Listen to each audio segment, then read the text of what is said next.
Gentlemen, Adam here from Average Man Above Average Life, where we see you go to bed a better version of yourself than when you woke up. Today we're going to talk about how to avoid a bad relationship. First off is choosing the right woman. Now what does that really mean? I mean, that's pretty obvious. That's an obvious thing to say for anyone to understand and know. But what does that really mean? So in order to avoid a bad relationship, it starts off in the infancy of that relationship. So when that relationship is just being developed and just being nurtured and cultivated. So that starts even before you get into that full-fledged, full-blown relationship. It's not just about, who's in front of you and choosing from just a bunch of pictures that you see online or somebody you see down the street. It's really about showing your true self and not putting on a charade. So guys tend to put on an act when they first meet a woman because they want to impress that woman. They want to show them who they think they really are, or actually who they want to be.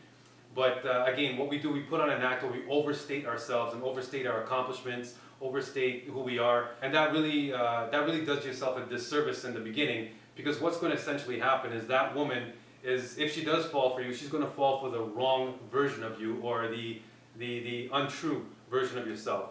So what I always say is, state who you are, be yourself.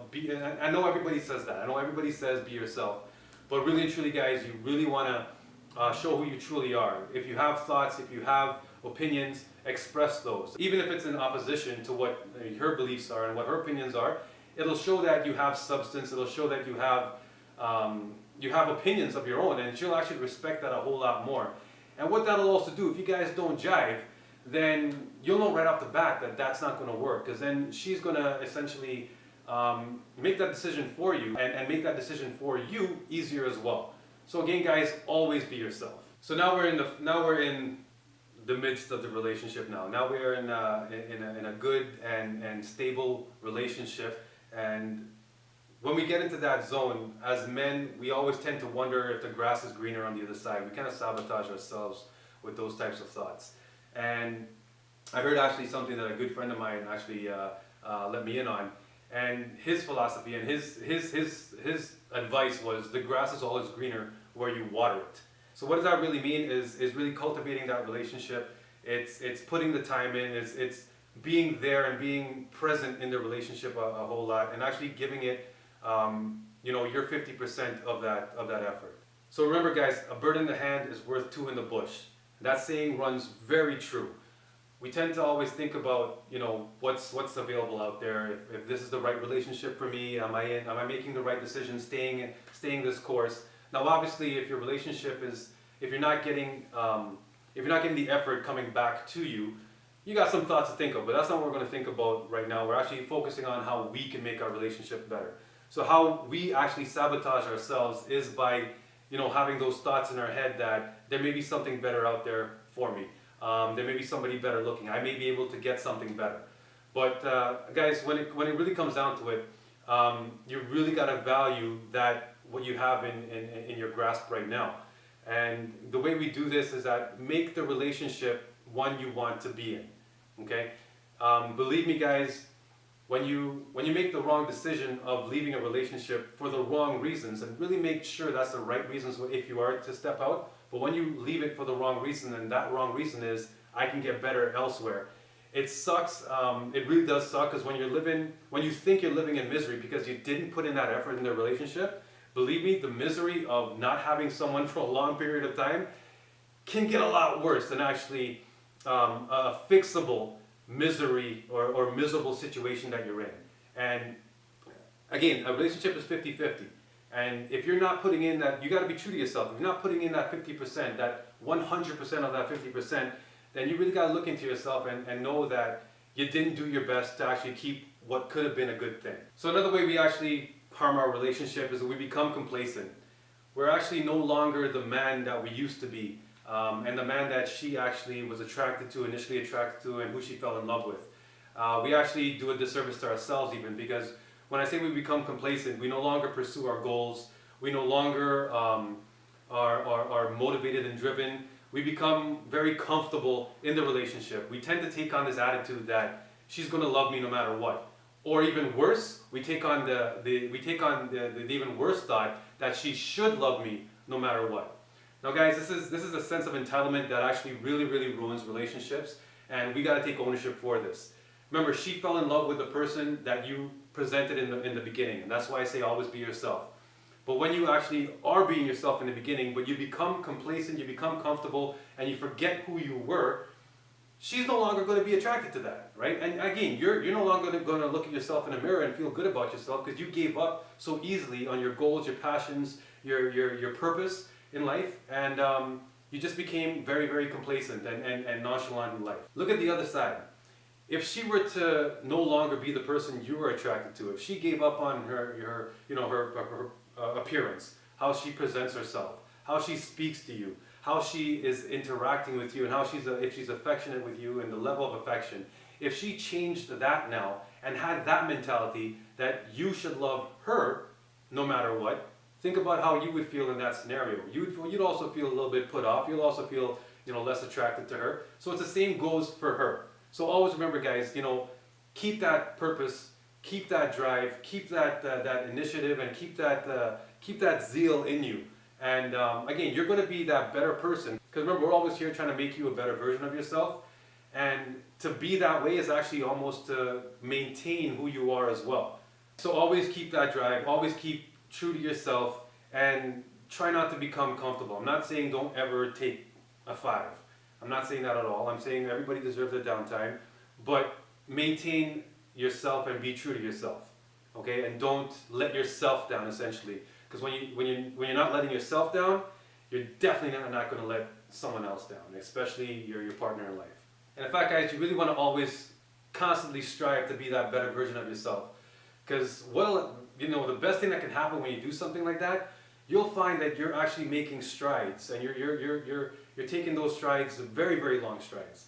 And the great thing about that is she may feel that she has to keep up with you, so you become the object of chase, and you become that thing that she needs to keep up with. So she's going to put even more of an effort to keep a great catch like you. So again, the premise of this whole channel is to become a better version of yourself. So not only maintain and pursue your goals, but also maintain that attitude and that drive to become that better version of yourself. So you'll always be that man that she is proud to say, that's my man.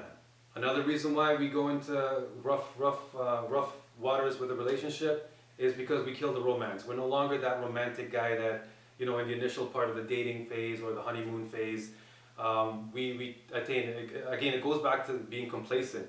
We kind of think that we already have this in the bag, so we don't have to try anymore. We don't have to be spontaneous and romantic. But women love this stuff, guys, and actually it'll make you feel better. Because imagine you doing a favor for her, and you pop a romantic surprise on her every so often. So imagine seeing that smile. Imagine doing that for your woman, and you seeing her smile, and you see that she's so appreciative of it. You're gonna feel good about that. So don't think that the romance stops after 3, 5, 10 years. The romance has to continue. The romance has to go on. Again, it's going to make you both feel better because you're going to get a lot of good things out of her if you continue to be romantic, guys. And keeping on with that romance, that romantic, Casanova-esque type of attitude that we want to be. Guys, girls like to be enticed to make love, to have sex. When you're in a long-term relationship, a lot of guys just kind of, nudge her on the shoulder and rub yourself against her and do some really ridiculous stuff to try to, initiate sex.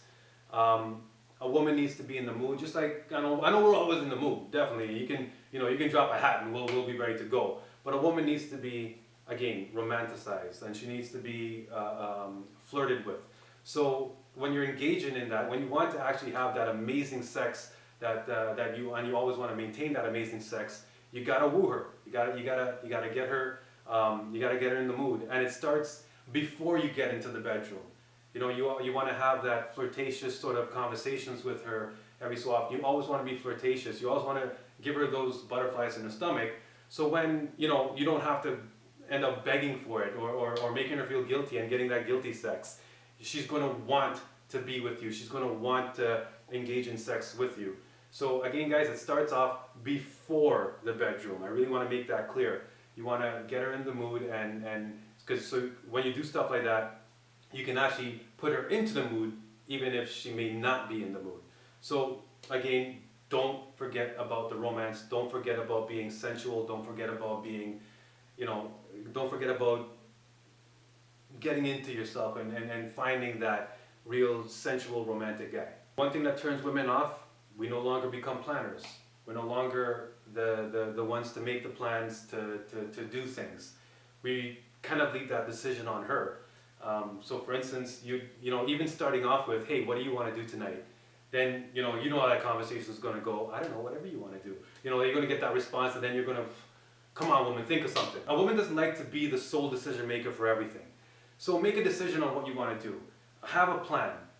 Plan it out ahead of time. Show her that you're a take charge kind of guy, and that you always have her in mind, and you always have a plan in mind. Okay?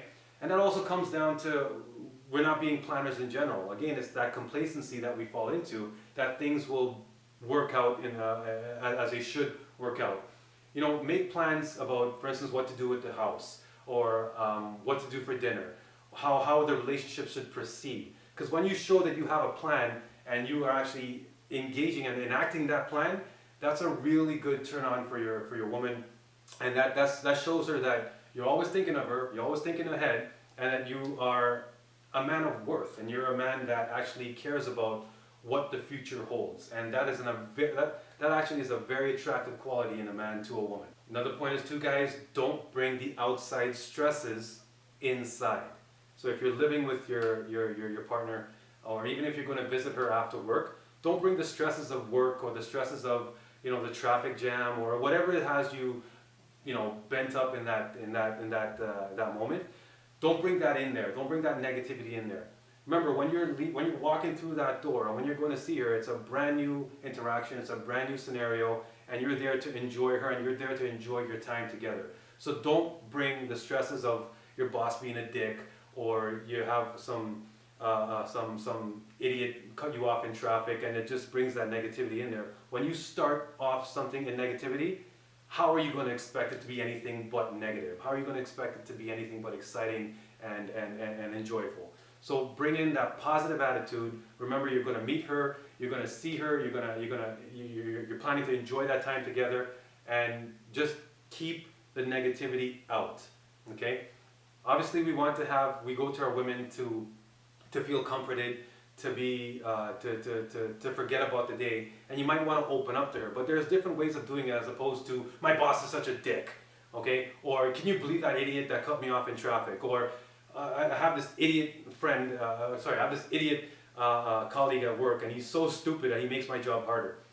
Imagine you hearing that, okay? That's gonna put you into a downer already. You can easily get that comfort from her by just going up to her and saying, hey babes, you know what? I really need one of those special hugs from you today. Or I really need, I'm really looking forward to cuddling up with you today. And then, just find comfort in her comfort. Not in her making you feel better. Because what good is that going to do anyway when you bring up the negativity from outside? It shows two things. It shows that you can't handle your problems from the outside world. It shows that it really bogs you down, which really diminishes her thoughts of you as a capable and strong man. And the other thing is, it brings that negativity, and it doesn't solve anything. It won't, just venting to her and regurgitating your whole day and vomiting your whole day all over her is not going to solve the problem that you experienced earlier on. So guys, in the interest of time, that's all for today. Stay tuned for part 2. This is a pretty big topic, but this video has already gone longer than I would have liked. But as always, like, comment, and subscribe. And join us here at Average Man Above Average Life, where, again, we always want to see you go to bed a better version of yourself than when you woke up. And as always, guys, have an above average day.